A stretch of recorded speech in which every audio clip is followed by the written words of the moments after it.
Hi everyone, welcome to the Dentist Learning Center YouTube channel. My name is Skylar Bader and I'm an academic coach at the DLC. So today we're going to be talking about how to prepare for an in-person exam, managing your stress, and SLDS.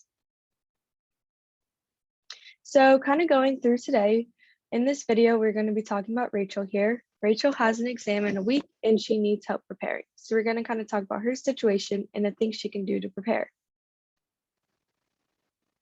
So beginning to prepare, Rachel might use different study techniques depending on the material, start studying in advance, breaking up studying into multiple days, and studying conditions similar to the exam. So this could be using a timer that is similar to the time limit you might have on the exam, and renting a study room that is similar to the exam. This might be in the library, or maybe your college has some study rooms available, just some quiet space where you can get some studying done.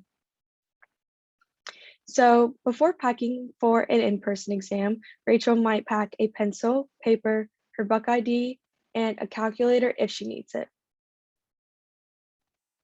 The night before, she needs to make sure she doesn't overstudy, she gets a good night's rest, she prepares materials the night before, and she might try some relaxation techniques before bed to help her get some good sleep.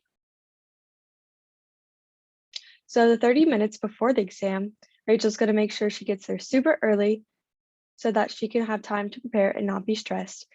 She's going to try listening to some calming music or podcast beforehand, take some few deep breaths before, and sit where she feels the most comfortable.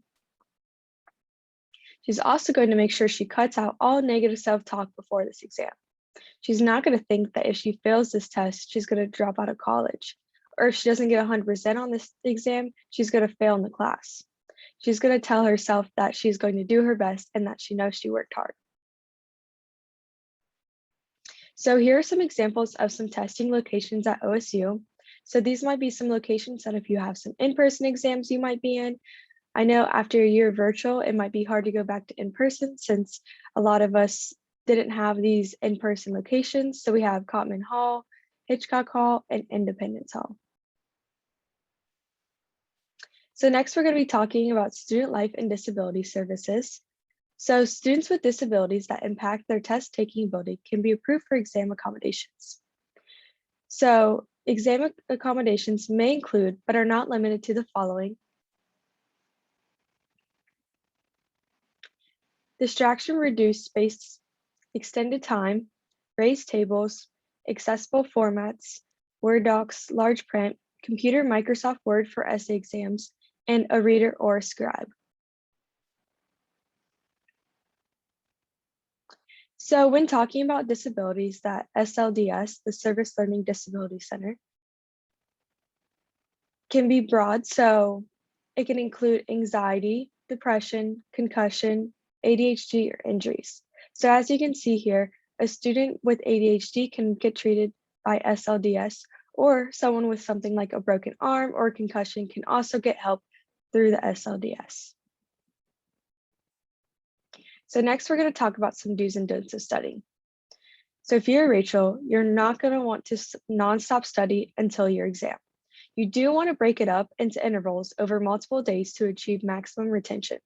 This could be something like a 5-day study plan and using a fixed commitment calendar to help you stick to that plan. Rachel's also not going to skip self-care while studying. She's going to take time out of her schedule to take care of herself by eating full meals and getting a good balance of fun and studying. She's not going to withdraw from life. She's going to take breaks from studying from time to time and enjoy seeing her friends, because even though you have a big exam coming up, you want to make sure you have a good balance in life. So that is all I have for the video today. So what are 3 things you can implement to your schedule to help you prepare for your next or first in-person exam?